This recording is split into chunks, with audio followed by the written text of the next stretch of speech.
And we'll come to Alex now.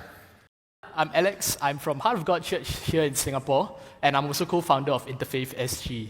So actually what the bio won't tell you is that I'm also actually currently a student, and I love that the past few days we've been talking a lot about history, because that's actually what I major in. I love history, and I think later there might be a bit of a chance for me to talk about that as well. I started doing interfaith work when I was 16. I'm 23 now. But my church, Heart of God Church, had been partnering and sending teams to partner with neighboring mosques and temples. And over the last 10 years, we've ran 145 interfaith events. Many stories have come out of this. In fact, last week, we just ran our 7th interfaith blood donation drive. So if you saw me taking more food, that's because I need to get my iron up after donating blood. So those events, there have been so many events, so many great memories, so many great friends that I've made. But if you were to ask me the most memorable one, it actually didn't happen at one of these events. In fact, it happened in a moment of tension. And I'm glad that you brought up drama, tension, headlines. Because 4 years ago, I was in Khalid Mosque with a team of youths from my church together with the mosque, and we were planning for interfaith initiatives together. And that was when all our phones buzzed at the same time, and the same headline came out from the local news agency.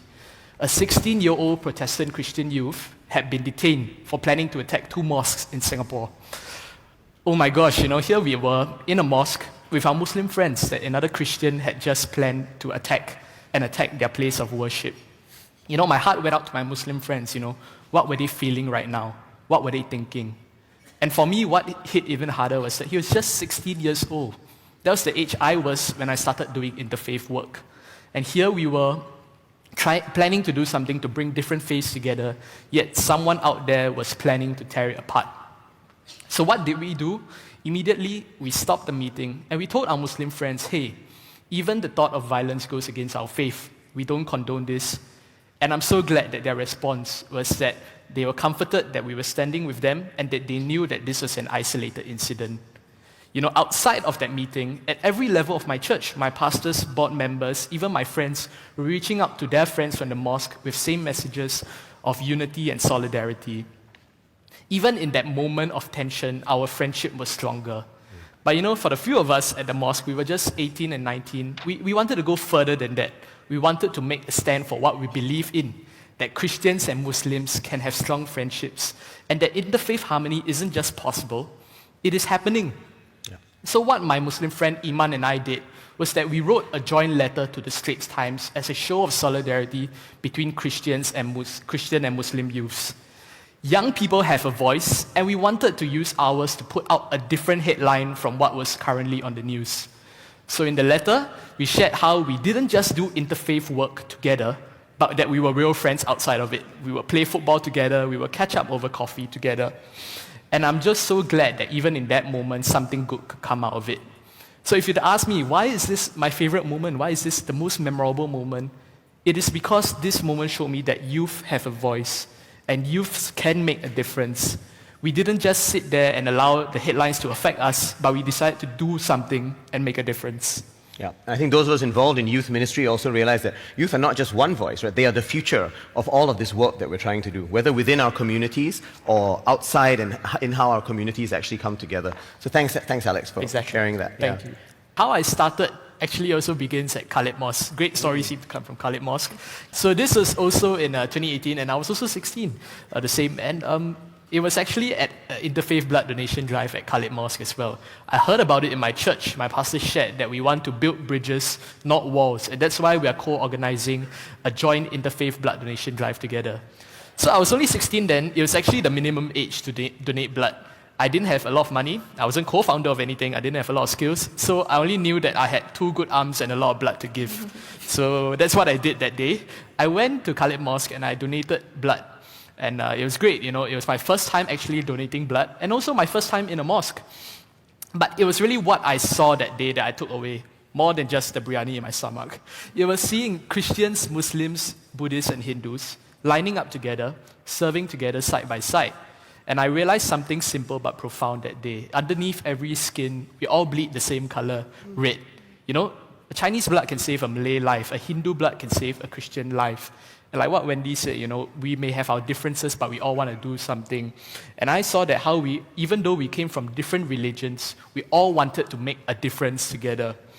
You see, since these interfaith blood donation drives have begun, we've run 7, we've collected over 240 liters of blood. In turn, that saves over 1,600 lives.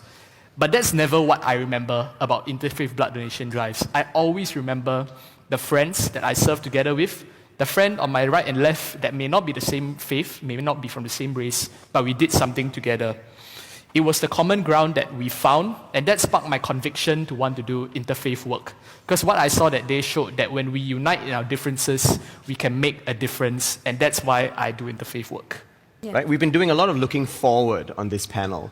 Let's look back a bit as well on what the role of history is in terms of the context, the discourse, the culture that we all come from. Because I just like to say that I need to answer this question on history. It'd be amiss if I didn't answer the question on history. All right, go on. So please allow me to stand because I'm really passionate about history. Okay. The history major. So when we look at Singapore's history, we see that our forefathers laid the foundations for what we have here in Singapore. What we have today, don't ever make the mistake of thinking that it happened by chance.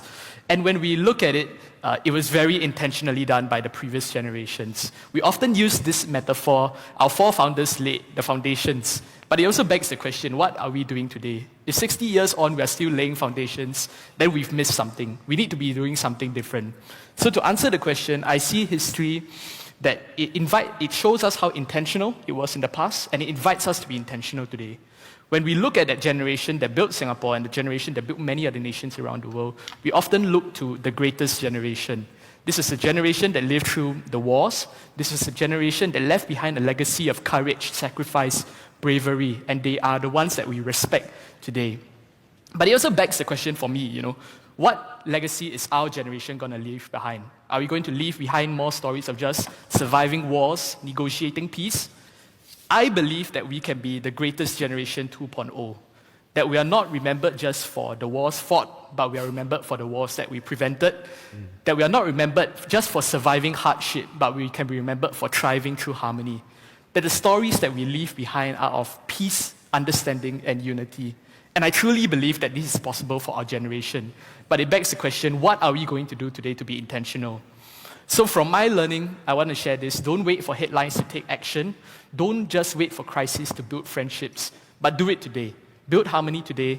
Build real relationships with everyone of different faiths, of different cultures today. Thank you. Thank you for letting me answer this. Thank you. The responsibility to shape and nurture this cohesive society, the society of the future, will increasingly fall on the shoulders of our young people, our young leaders, our young advocates. And I think Alex just now demonstrated what it meant to him, because he literally stood up to be counted. And I think that's what we need our young people to do.